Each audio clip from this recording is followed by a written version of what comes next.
Welcome to the Same Day Podcast, where we discuss driving incremental business growth and other topics related to real estate, property management, and entrepreneurship. Now, to the show at hand. Matt Zalk here. I'm the host of the Same Day Podcast, where I connect top business experts and real estate leaders. Past guests include Will Karstetter discussing multiple years of buying 100+ doors per year, and Adam Rosenberg discussing redeveloping attainable apartments for all walks of life. Today's episode is brought to you by Chris Lyle State Farm. Chris Lyle State Farm helps you protect your most precious assets and investments. Whether it's your home and auto, investment rental properties, or other valuables, call Chris Lyle State Farm for a quick and painless phone call to potentially save you double digits on all of your insurance needs. Visit diallyle.com or call his office at 918-878-7771. Today's episode is also brought to you by Keyrenter Property Management. At Keyrenter Property Management, we are a full-service property management company helping our clients buy, renovate, and operate real estate assets. We help our clients build wealth while taking the headache out of property management. Listen, Jorge, you know how hard it is to line up contractors to get make-readies done in a reasonable amount of time if you don't have the scale that Keyrenter has. Contractors are busy, the work seems to drag on forever, and all that leads to lost rental income. It's especially important with guttering, where there can be damage to gutters, overflowing gutters, and a bunch of other things, like what happened during the recent Father's Day storms, where so much destruction from trees took place and they landed on gutters oftentimes. But that's why at Keyrenter, we line up our dedicated vendors so that turns can happen quickly. We can get money back into the pockets of our owners, and our tenants are less upset about damage that occurs to properties. And that's why no matter what rentals you have, single family homes, condos, townhomes, we have the management solutions you need to go to keyrenterpmc.com or email us at info@keyrenterpmc.com. Today's guest is Jorge Sanchez. He's the owner of GM Rain Management, a company specializing in water diversion, moving water away from your home or commercial property to preserve the integrity of your foundation and building. He coaches 2 competitive soccer teams at Blitz Academy FC in Tulsa, and he coaches the soccer program at Booker T, the boys program at Booker T, Washington High School. Jorge Sanchez, welcome to the show. How are you? I'm great, Matt. You are all great. Smiles over there. Yeah, always. It's just I love it. I love it. Tell us briefly how you got started with GM Rain Management and how you got involved in this business. Wow. So you kind of know a little bit about the story, right? But let's see. Ultimately, it began when back in like 2019, 2020, I was working for a leasing company here in Tulsa, Oklahoma. But my mom and her boyfriend had an idea to start like a gutter company. And so every weekend I'd go out and help with some installations. And ultimately, I would get sent out to go pick up material sometimes. I'd learn how to bid jobs. And I like numbers and I like math. So ultimately, I started seeing like the ROIs, right? The return on investment, and understanding that, there's margins that could be played with. And this is like selling a product and a service. And that's what it boiled down to. So I just had some guidance. I had a couple friends that told me, what would you rather do? Stay clocked in 9 to 5, or like be able to work for yourself and like, dictate the amount of money and income that you might be able to make, and then also grow something else at the same time. And so from there, I just had my wheels turning, and then I built up the courage to just say, you know what, like, I think this is the route that I'm going to go. And since then, I haven't looked back. Cool. So you basically took the idea that your mom and her boyfriend had, you ran with it, business owner. What are some recent successes that you've seen in the business? Some great stories or other fun things? Sure. Yeah. So as soon as I kind of hit a split with them, and, we decided to sell some, because we faced some challenges before I've had those successes, right? Where I had to pivot and get creative. And ultimately, my mother and her boyfriend decided to sell the company, sell their portion of like absolutely everything, their all the equipment, the stuff that molded the gutters. Mm-hmm. So at that point, I had to, again, get creative and just try to get shifty. I picked up a few more products, and I started subcontracting, building crews. And the biggest success story that I had was from that problem, being able to find a solution. And ultimately, like literally, let's say 4 months after that change, I ended up closing the biggest sale of my life.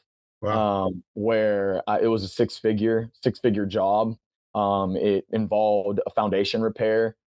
which is one of the sub products and services that I picked up. And it also involved a French drain install. So that way we can just reroute all the water that was pooling around the base and the foundation of the home. And that was ultimately my biggest success story. I think the end ticket was about $105,000. And what was the general situation in that scenario? So I got a call from a client, and she basically just walked me around her property. As soon as I got to the property itself, I noticed that there was a ton of standing water, and the last time we Mhm. had rain was a week ago, Wow. and which is pretty crazy. So I just did the due diligence and just walked around the property, made sure that the sediment was something that we really like paid attention to. We Mhm. dug a couple of test holes. We realized that she was practically sitting on some sand, and all the land grading that had been done would just pitch the water back towards her home. So slowly but surely, her house was sinking. Mhm. And I got my foundation crew out there. We did a couple more surveys. We definitely found out that it was just sitting on like very fine sand. And so we just got to work. We got to work and try to find, solid ground by doing exterior piers all around the house, which totaled out to be around like 50 exterior piers. Wow. It was a pretty big house, a 2-story, 4,000 square foot house. So we were trying to do our best to prevent it or at least slow the problem. Do you And think that that issue was specific to her house and her lot, or the whole neighborhood would have been built on sand? and that's the thing, the whole neighborhood, right? Because I look across and it's practical. That's what happens in smaller towns. Sometimes bigger home builders want to go out, maybe make like a $500,000 house, or maybe a $700,000 house to make that quick come up. And the best thing that they can do, or what they think, right, is just to bring in a bunch of material and Yeah. just throw it down and try to make a base. But they don't care about the the long term, right? At the end of the day, a sale's a sale for them. Yeah. So in that situation, you have a bunch of water. Did she have guttering? Did you come in and do the guttering also, or was it that the guttering really didn't matter because all the rain from the yard was actually just coming back to the house and settling? So in that sense, the gutters didn't really matter. What you have to do is regrade the ground, pier the house, and then move the water away from the house ultimately. Exactly. Exactly. So their gutter system was fine. I went up and checked it. I did make sure the pitching was right. I actually tied in every single downspout into the drainage system that we Mm, installed. So mhm. that way the water was instantly diverted away from the foundation. And so Right. that way it was preserving and just and especially protecting the work that we just did with all the Right. exterior piers. There's no way. I mean, the gutter installs and French drain installs are about 90% of the cost of what a foundation repair could be. So it's basically being proactive versus reactive, Yep. and just making sure that we're not going to further cause damage. We're not going to just half-ass a job.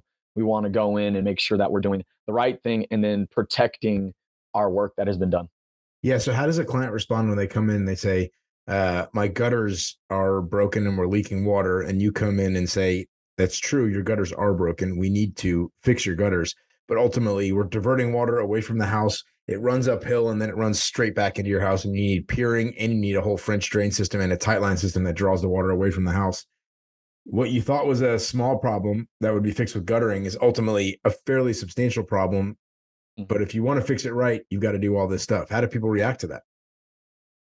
So you get all sorts of reactions. Sometimes it just depends on the person, really. It depends on the relationship that you've built with the person and how credible you've built yourself. And just ultimately, my client that I had that success story with, she was very shocked. She was very just bewildered, right? That the Oklahoma builders would do that. Yeah. She's from New Mexico, so she hasn't dealt with anything like that, and she just really felt wronged by, let's say, like the home builders, and people. And she would do her research. She was asking the neighbors, "Hey, are you guys having similar problems?"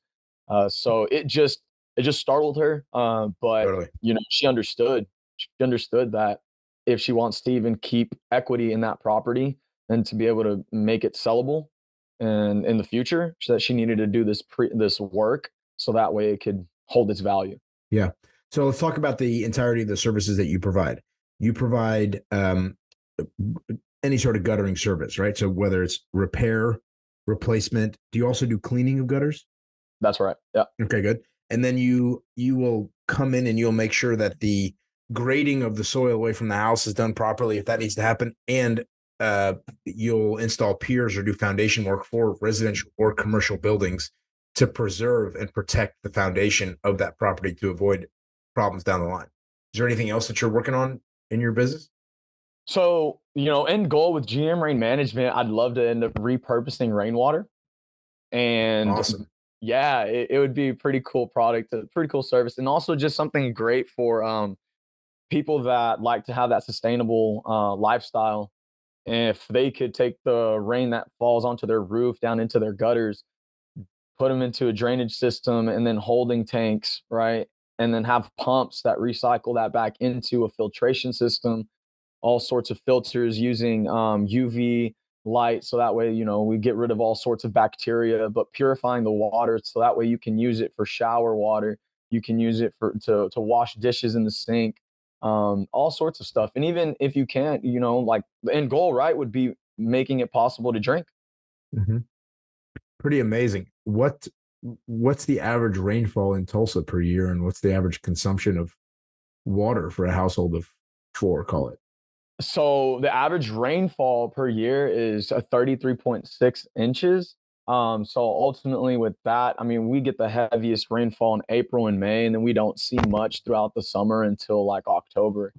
In a year, the average for a household, man, like I'll tell you right now, my household, we go through, there's a good four of us. We're probably going through, I'd say about 3 to 4 packs of 40 water bottles.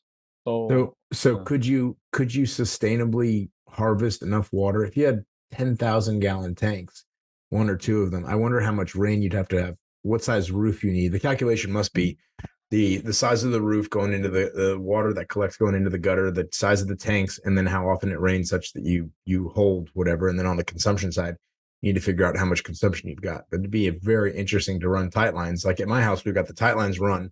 So all the Mhm. gutters will flow into the tight lines. If that could be harvested into a tank, maybe two. I think I've got three places where the water diverts to. So I could put three 10,000-gallon tanks and somehow figure out how to run that back into the water line. That'd be very interesting. Yeah. Yeah, yeah, I think it would be a project that'd be, very great to start, man. It would be interesting to see how that plays out, and we got the So players. who's the first person that you need to build on your team to get that project started? Seth. Seth has it at his house. He has a full, Exactly. I don't know how, he's got a whole program, but Seth's like living this sustainable off-grid lifestyle. I mean, he's got some crazy things, including, what does he have? He's got like, I forget what he's got, but that he showed me in his garage. He uses somehow like an electric, like his hot water tank somehow also is Mhm. used to cool his house somehow. I can't Yes. remember the whole thing. So, yeah, he gave me a walkthrough, right? So he has this hot water tank that pulls the heat from the attic Yeah, it's a to heat exchanger to somehow. yeah, to kinda, like, heat the water that he uses, and then it's just so, like, efficient that he just has ultimately he built an efficient homestead, like, Yeah, it seems like, and he's paying, like, $70 for electricity a month, and it just blows my mind. yeah, pretty wild. Anyways, the next step to that is driving that well deep into the ground and doing the geothermal energy that you don't have to pay anything for electricity for your heating and air uh, Mhm. in summer and then gas in winter. Let's talk for a second about solutions for gutter cleaning and potentially doing it less frequently. It's a big expense in most people's houses, especially if you have a bigger house and you've got to clean out, Mhm. tons of guttering. How often should that be done, generally speaking, in a season to ensure, or in the year to ensure that your gutter is flowing properly? So it'd be about 3 to 4 times a year. Wow. Especially, yeah, 3 to 4 times a year. People like that sweet spot at 3.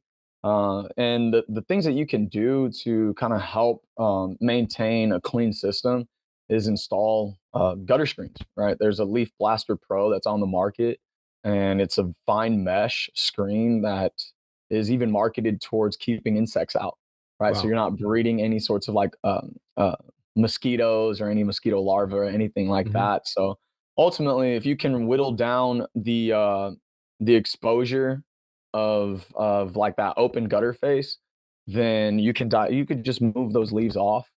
Sometimes you could clean the Leaf Blaster Pros from the ground with like a Swiffer duster. You Wow. won't have to get So onto, right? You it's could not just like the brush leaves stuff that off. normally went into your gutter are now just sitting on top and clogged from the top. Those blow off and don't end up Yeah, settling and sitting on top of the screen. right, right. Interesting. So in an ideal situation, if you're not going to just take a Swiffer and do that, would you just have somebody get up on a ladder and kind of blow it out with I don't know, a power washer or something, or is that not even No, necessary? not even a power washer. You can, like, without the screens, With the screens, with the screens. with the screens. Oh, with the screens, yeah, you could just from the ground just use a leaf blower. Yeah. You can leave a leaf blower, and it just really depends, right? And there's corners, right, that might need maintenance. So if it's an inside corner, there's going to be a splash guard. Hmm. Sometimes behind that, there are leaves that can accumulate. Yeah. You'll just have to get up and just pull those out. But you're not cleaning over 200 linear feet of gutters. You're not getting up and down the ladder, let's say 20 times to be able to cover those 10 feet lengths. And it's just every time you get up and down the ladder, it's dangerous, right? You can slip, you can fall, the ladder can topple over. So you're running risk there. And ultimately, people pay for convenience, but Yeah. also health and safety is the most important thing. Yeah. Absolutely. Health and safety and just OSHA. I was on a ladder the other day and somebody yelled at me. They're like, "Hey, you're not using that ladder properly. You got to face the ladder, not away. I'm an OSHA specialized certified so and so." And I was like, "All right, man. All right." I turned the ladder around. I faced the ladder and I continued doing what I was doing. Um, do you when you have your subs for installation of the actual gutters or the foundations or whatever else, how do you find those subs? If you have big jobs, how do you ensure that they're doing high quality work? And I tell you, that's a pain point for us. I mean, we go through lawn guys during the summer, and it's not glorious high paying work. It's $40-50 a yard, and people have a tendency to burn out, and then all of a sudden we think that a bunch of yards have been done, but the person just disappeared, and we're like going back to square one trying to figure out who our next sub is on that topic or on that for that job. How do you vet your guys, and how do you make sure that they're doing consistently good work? And it's that's a great question, Matt. It's a bunch of quality checks, really holding them accountable, but in a sense of not hovering over them, Yeah. but just building a great relationship with them. I have a relationship with most of my contractors that I invite them out to my birthday parties. Yeah. And they come out, and any time, like if there's a comedy show happening, I mean, I invite them out to different things like that. I have a people to people business is what it ends up being. It doesn't matter if it's me to a client. Ultimately, it's me to the contractors as well, right? Those subs that I have, they're helping me put food on the table, and it's vice versa. So at the end of the day, we're all here for the same reasons, right? Happiness and to prosper. Yeah. So when you get down to that level and find out everyone's kind of like what's important to them, and you can key in on that, they do well by you. Yeah. And ultimately, yeah, I go back and follow up, do my quality checks. The hard part about working with subs is that you've got to be, to your point, it's a business to it's a person to person business. Sometimes you have to hold them accountable for making mistakes. They've got to pay for it if it's their mistake. The challenge with contractors all the time is that people will try to pass the buck. They say, no, in your case, the drip edge wasn't installed properly, or the soffit or the fascia was crooked, or this, that, or the other. It becomes really difficult to actually hold people's feet to the fire and hold them accountable. If you've got that people to people business, you'll get I guess you get more bees with honey than vinegar. You can Mhm. you can hold people more accountable in a gentle way if you put more deposits in the emotional bank account. You say, I know that somebody else messed this up a little bit. Do me a favor and make this straight, because we do a lot of business together, and I know you and I like you and I trust you, et cetera, and vice versa. But that's a real hard part about working with subs, especially on the building or development of a house. And you may come in at the beginning, you may work with a builder, and you may come in, at the beginning before the house is occupied. You may come in 10 years down the road or 20 years down the road. And, you never know what you're going to find, whether the framers did a good job or whether there's already wood rot behind the gutter that's existing that you're replacing, et cetera, et cetera. Right, So right. having that people to people perspective, that mentality that we're all in this together and we're all here to help each other succeed is a critical part of that. Ultimately, holding people accountable or getting a little bit of extra out of people when you when you need to for the sake of the success of the Oh man, client outcome. exactly. And when we get to those points, if there are anything like pointing the finger, this, and that, um, you know what you're doing, right? When they're out there, those subs know what they're doing. So if they're going to install over someone else's bad work, then ultimately it's on them. If it does come back to them, and there's no finger pointing, Yeah. they should just point it right back at themselves. And I say it kindly. You knew. You Yeah. knew. So you could have just called me. You could have stopped, taken a break, sent me a picture. I could go out there. I'll fix it. Or I follow up with other individuals that may have had a hand in the project and see what's going on, see why this was done like that, Yeah. and just finding solutions instead of just like passing the buck, like you said. Yeah. What systems in your business are you looking to improve right now or working on improving? So I'm my process is right, like the way that I send estimates, Mhm. the way that I keep estimate files, right? And I'm using Google Docs. I have like a whole file of just straight estimates, people and contractors. I'm looking to maybe jump into more of like a CRM to Mhm. keep track of individuals a bit better and projects, so that way it's not keeping so much space occupied in my head. I know my friend Chase Chapman with Blue Dog Carpet Cleaning uses House Call Pro. I don't have any experience with House Call Pro, and I'm not a salesperson for House Call Pro, but he seems to love that. He recommends it all the time to people that are trying to build their business in the contracting space and just keep track of, who they're calling, what estimates have been sent, what work has been done, following up to make sure they get reviews, et cetera. All this stuff is super important in helping to grow your business. What are you doing on the marketing side to make sure that you're getting a continuous stream of inbound client calls? So I actually have a partner. His name is Smiley Elmore the third, and Love Smiley. he owns Eminent Media Marketing here in Tulsa, Oklahoma.